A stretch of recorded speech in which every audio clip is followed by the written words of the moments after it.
wanted to kind of ponder is humor and whether it's a good thing to be writing about. So I've received this invitation to do a chapter on humor and teaching, like teaching renal pathology, teaching transplant pathology, teaching transplantation, teaching nephrology. And I actually have a lot to talk about there. And so the other question is about co-authorship.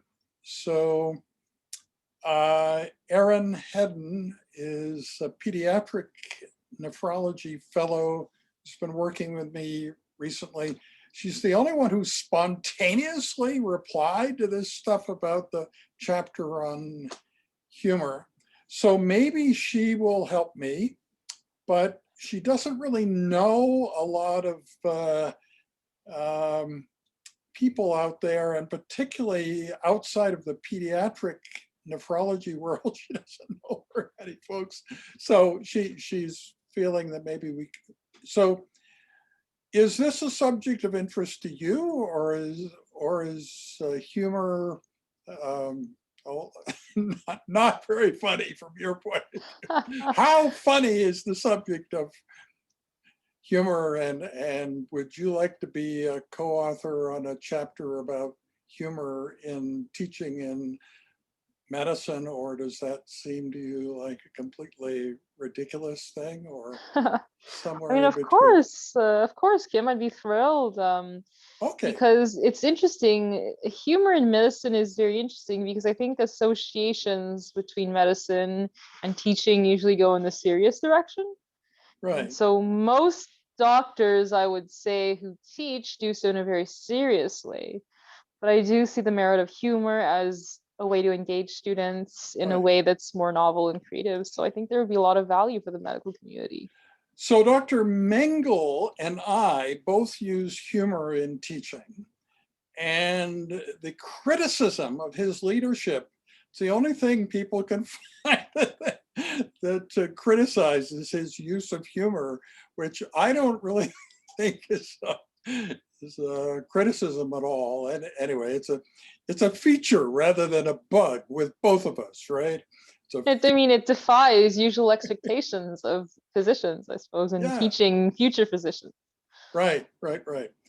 Okay, so as you know, Mallory Chipman has in a major way started me having quite a nice presence on Instagram. Uh-huh, uh-huh. And so we've got two pictures up there. So far, one is of Nerd Night, me presenting to a drinking crowd on Nerd Night. And then the other is a Molly little sketch of me with kind of a science background. But we're starting to think of other images. And once again, this comes back to humor. So what about humor in images on Instagram? So I'm going to show you some humorous images here. Don't be shocked. So yeah. So the question That's is, humorous. so is that beyond what, Instagram can take, or is that okay? I think it depends on the context in which it's framed, right? It depends on the little text you How put it's with it. explained, yeah. Well, Yeah. it's me at the 2017 Banff meeting after I'd won the gold medal of the Catalan Society of Transplantation. So we had a party that evening, and this is me at the party of the 2017 Banff meeting. But there's another picture. Don't be shocked at this. So this is me meeting Dinesh Tapas' family, almost at the very top of a mountain in Nepal. Takes a long time to get up there, and there's a beautiful view. And it's a significant relationship from a lot of points of view. You'd be surprised. So we've just talked about LinkedIn accounts, and our current dean if you go say, well, who is she connected to on LinkedIn? She's connected to this guy, Dinesh, the guy in the center there, who I played a huge role in his getting to Western countries to be educated and so on. He basically came to my hotel one night and made a pitch that he and his girlfriend actually made a pitch that, I could really change his life and it'd be good for both of us. And so we did a video and I used that video to apply for, positions elsewhere and so on. And he was a graduate student at Dalhousie in Canada. And a lot of good things have happened. He now has a master's degree and he's done interesting enough research that our current dean was actually interested in him enough that they are friends on LinkedIn. And what about the building in the background there? Does it look like it's earthquake worthy? Well, not really. That's where the whole family lives. And as you know, Nepal's had a lot of really big earthquakes. Yeah. So you may also wonder about how the international monetary system of wiring funds works. Oh dear. And where it works well and where it doesn't work well. Well, how does Nepal fare? What we discovered, so that most of that building collapsed and they needed to rebuild the family home. And so once again, he made a pitch to me, could I help with that financially? It was a lot of money for them, but it didn't seem like a lot of money for me. So I said yes. And the strange thing was, when I wired the money, it got there more quickly than any wired funds had ever got. I mean, it was like within 12 hours. Oh, wow. The money. So it just shows you that life is a bit unpredictable. You would think that in a resource limited country, everything's slow and takes forever, but some things are actually faster than in complicated countries like Canada and the US.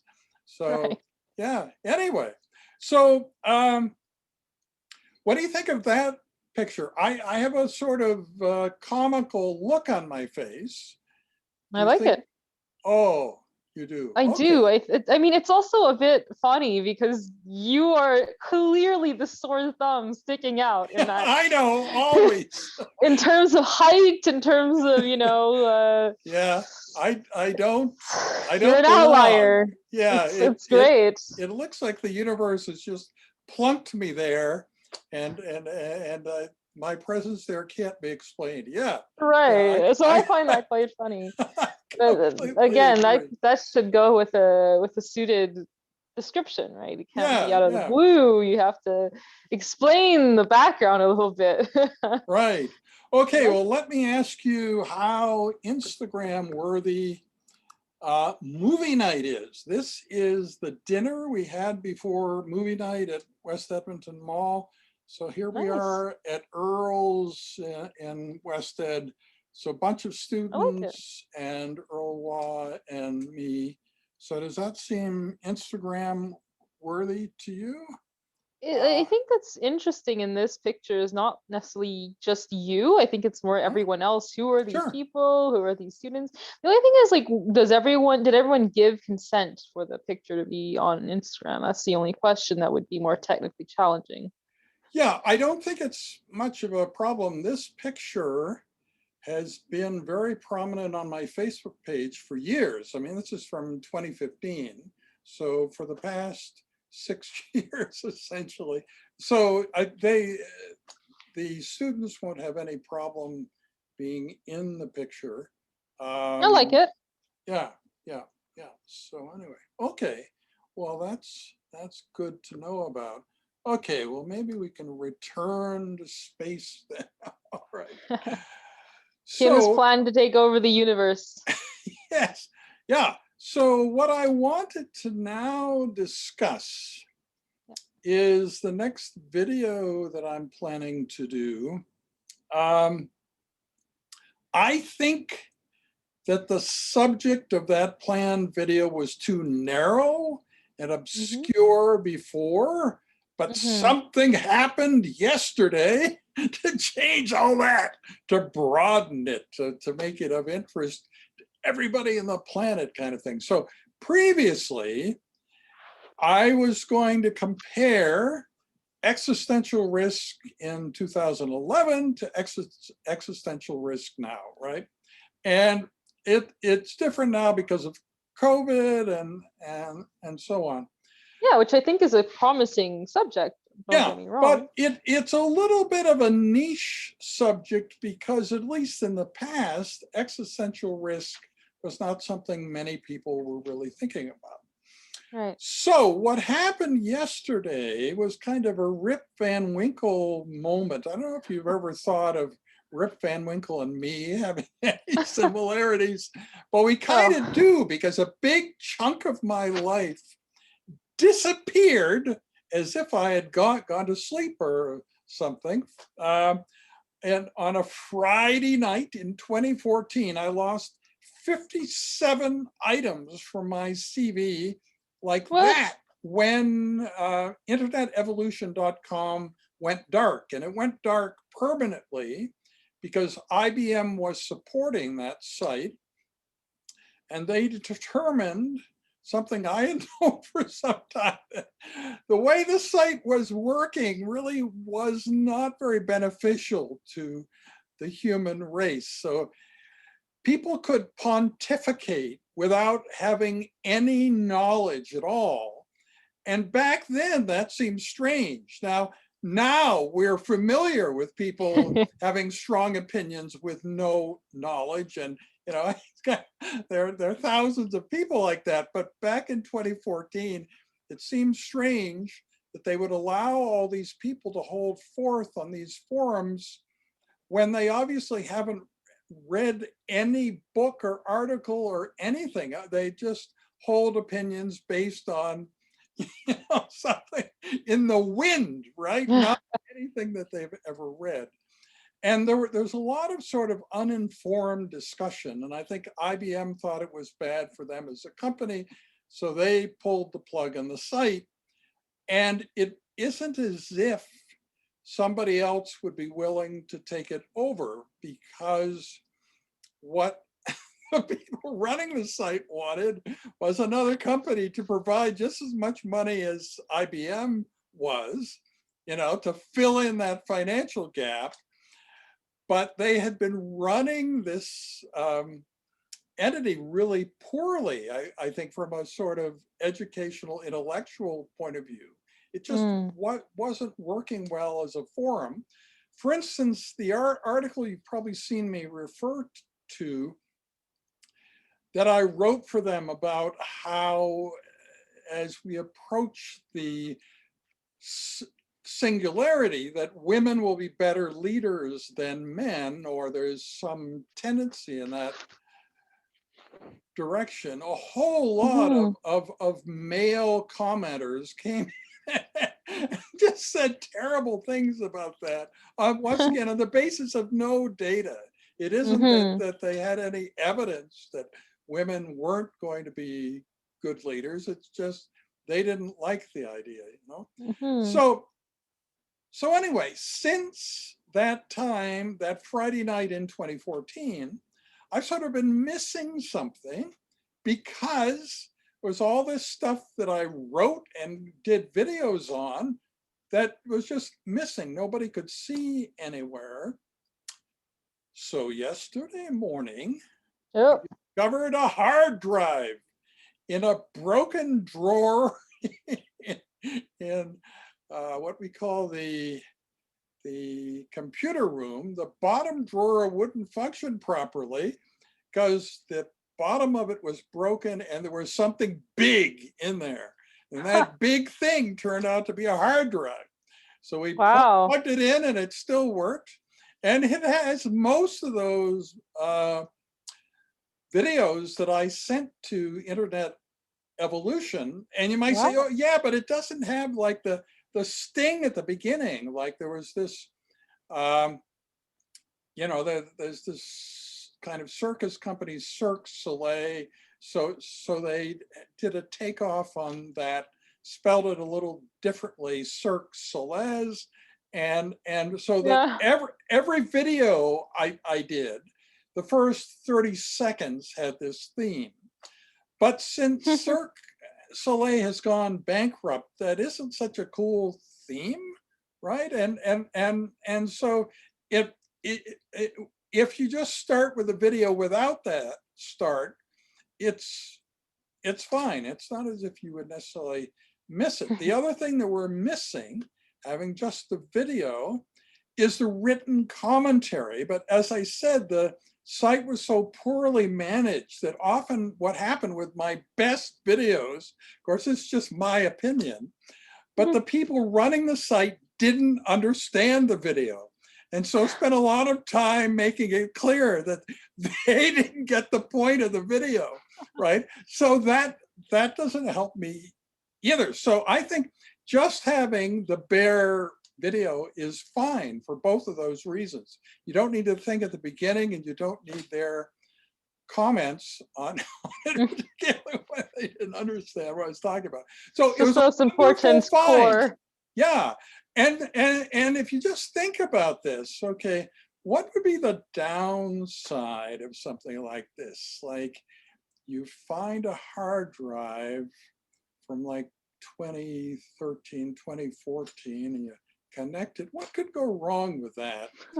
Well, depends on what's in the hard drive, I guess. It turns out that this hard drive was just riddled with malware, but oh, no. For some reason, on my Mac, I have this antivirus program which just sits there. It's got nothing to do. It's like the Maytag repairman, you know? It's on a computer that never sees any malware, and it's looking for malware, and there never is any.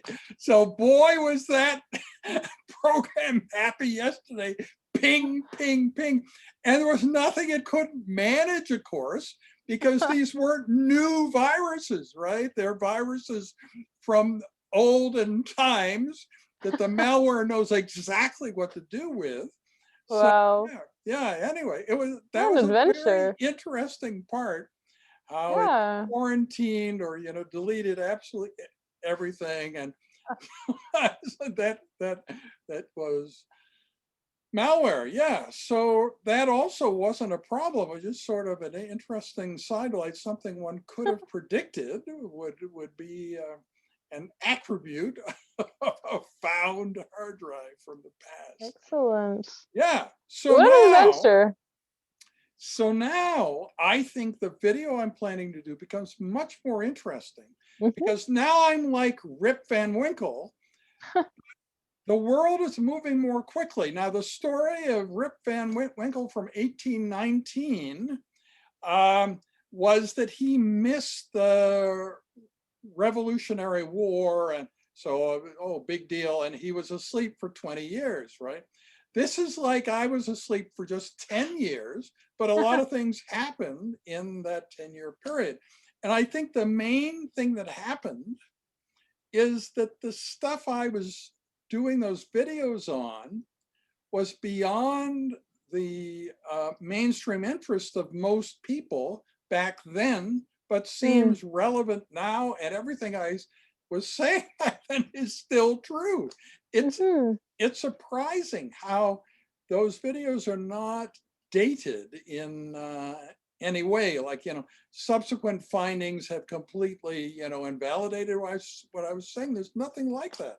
So maybe it was just the subjects that I picked, but some of them are very interesting, like the fact that, like, when you and I are talking, the things our faces are doing and the light path of light bouncing off the skin's surface and so on, computers cannot replicate that. I think it was true in 2011. It was a new finding that this was beyond what computers are capable of doing. So at least now. They can simulate faces and so on, but those sort of micro bounces of individual pixels of light bouncing off your face, coming back, and so on. A computer can't create a fake person that has all those same light path bounces that a real face has, and that's really interesting. And I think that's still true today, as it was in 2008 when I did the first video about that. Now there are a bunch of other things like that are still valid points today. So I think that makes the whole existential risk thing much more interesting. It is then a subset of this whole Rip Van Winkle thing. I like it. Like I lost all this intellectual content and then found it again. And yeah, so anyway. Excellent. This is really great. Yeah. So I think it makes it much more interesting.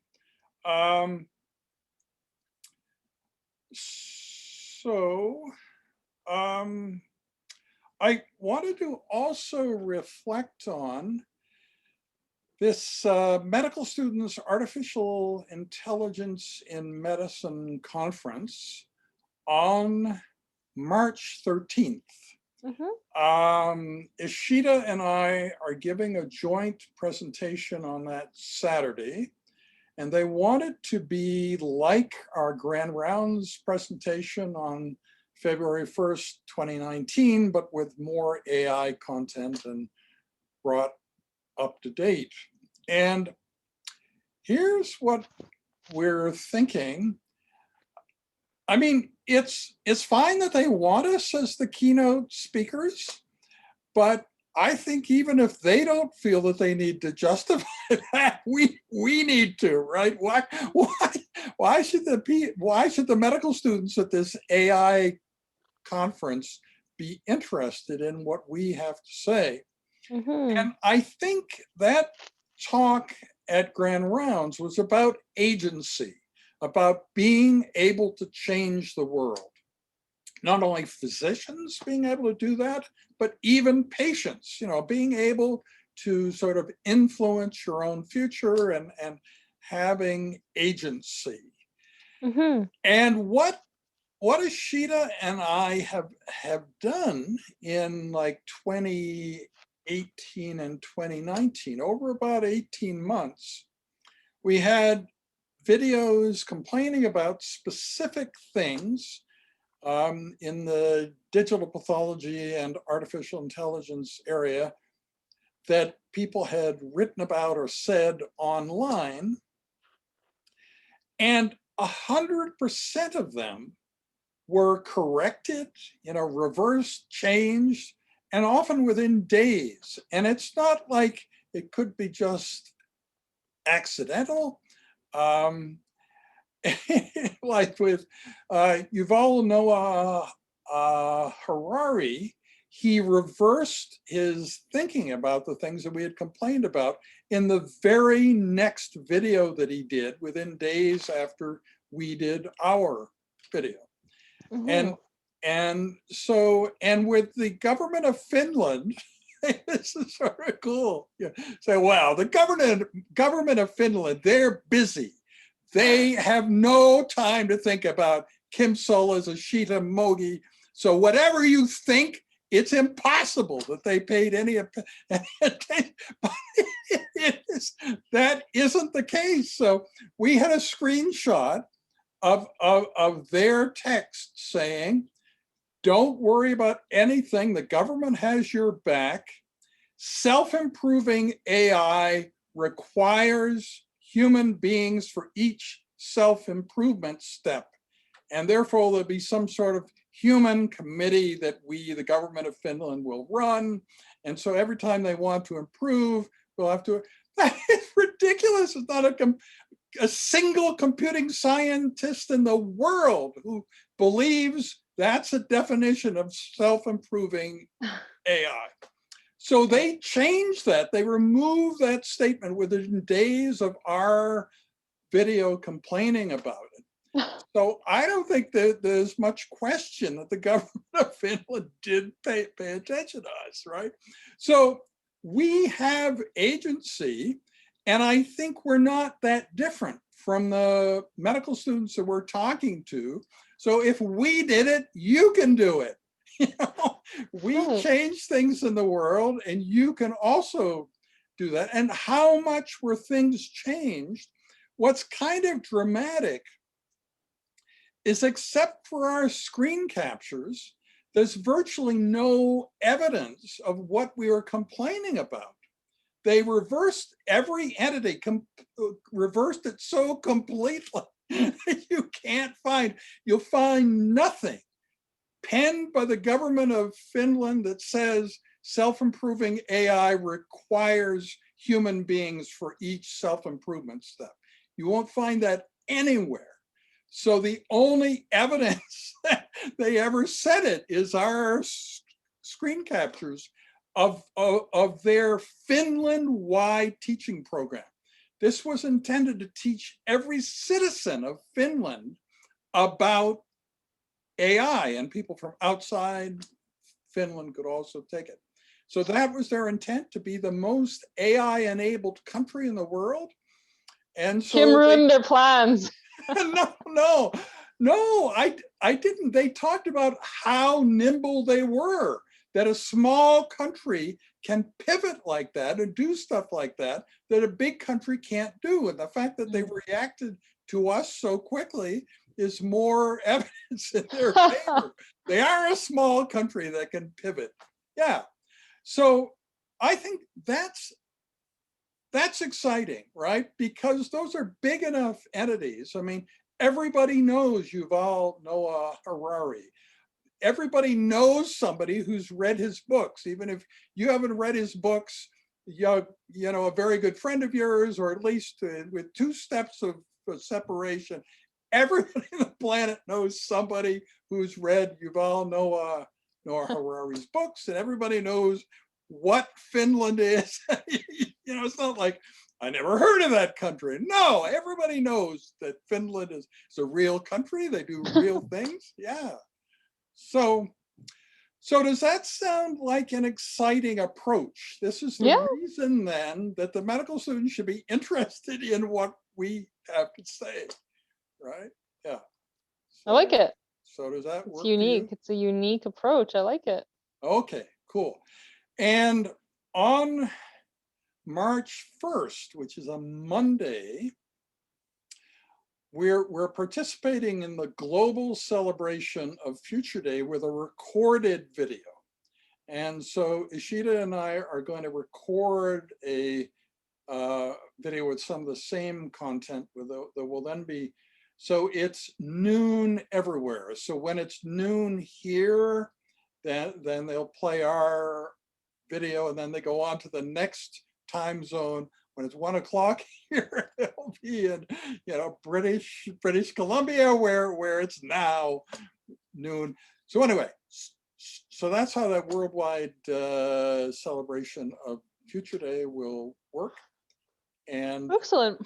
Yeah. So anyway, that's the deal. Yeah. So exciting. I mean, it's all bringing me out from my cocooned medical rotations. I'm on call next week and the weekend after too. Yeah. It's crazy. No breaks. Well, there will be light at the end of the tunnel, though. And speaking of light at the end of the tunnel, I discovered something today that probably you and all other young people have known about for years, which is IGTV video. IGTV video are little videos that play in something that looks like a replica of a cell phone within Instagram. So people can send you a private message that contains one of these videos, IGTV videos. And the one I watched is about the great thinker from the 12th century, I guess, Ibn Arabi, who's a big, like, Sufi thinker from that. So I watched this for 1 hour. It's sort of divided. part one is half hour, part two is a half hour. And it was really highly effective. And I didn't even realize Instagram has this sort of educational feature. And I think it's really something interesting to look into and to see, you know, to what extent my videos can be modified for that format and which ones would be suitable and so on. So let me ask you, okay, you're not on, no, you are on Instagram. It's, you know, just a very small presence. Right, but have you ever experienced an IGTV video on Instagram? Okay, anyway, well, I'm telling you, it's a very functional thing, and I'm excited about it, and I want to learn more about how to make this happen. Whoop. There we go. I'm getting better and better at my green screen presence here. It still takes a huge amount of space in the office. Of course, if it were closer to the computer, it wouldn't take that much space. But to give me space to operate, then the green screen is about like 10 feet or something like that. So it's a major thing in the middle of the room. Yeah, anyway, that's the deal.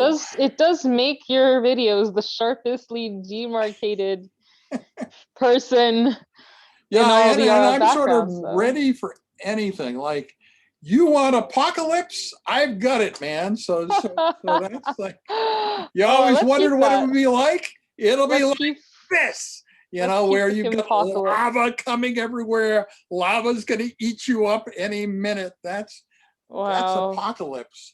Very ominous. Celebration, great things, yeah. Very high contrast from the last image. And then the terrible idea of no future from Fifth Element. I have that. And then worldwide communication. Yeah, I'm sort of ready for anything. And then Edmonton, Aurora Boreas. Yeah, so very nice. Plus the passing of Robert Heptonstall and the Sony Aibo robotic dog. Speaking of which, you will recognize that because next week, Osmer Zayan's teaching of AI begins in the course, it would be a very good idea if I got this guy working by Tuesday. It's not absolutely necessary, but it'll make me seem uber cool if he's working by Tuesday. If he's still sort of a fixed image like this, then yeah, it sort of suggests a certain component of my life where there's certain amount of technological laziness going on. Why haven't I gotten the new robotic dog going? So anyway, yeah, so that's okay. So I will return to this.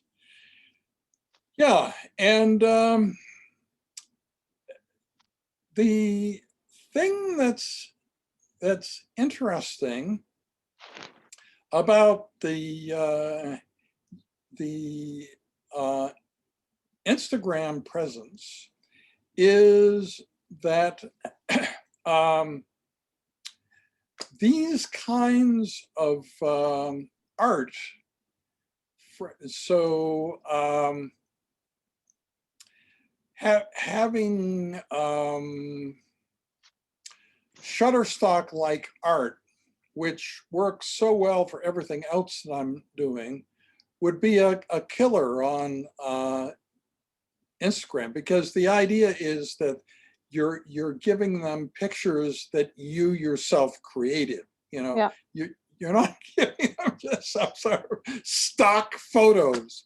If it became known that I was posting stock photos on Instagram, I think my career would take a plummet downward. Yeah, but So now I have a new kind of account on Shutterstock where each image only costs me 48 cents, but I have strong incentive to get a lot of them because I'm paying for a lot of them. Yeah, so yeah. So anyway, that's where the images for the Zoom backgrounds come from. Excellent. Okay, well, let me just see. I had a list of things we were going to talk about, and I think, yeah, I think I have covered everything. So so since you're on, when should we talk again? Should we talk in 2 weeks or is Maybe the beginning of not this upcoming week, but the next week. Because right? gynae apparently isn't so bad because I'm doing mostly outpatient, which should be a fairly regular 8 to 5 thing. Yeah. So a week from this coming Monday or Tuesday. Yeah, like a Monday or Tuesday, that would be Yeah. good in the evening. Yeah. Okay. No, we will set that up, and I look forward to that.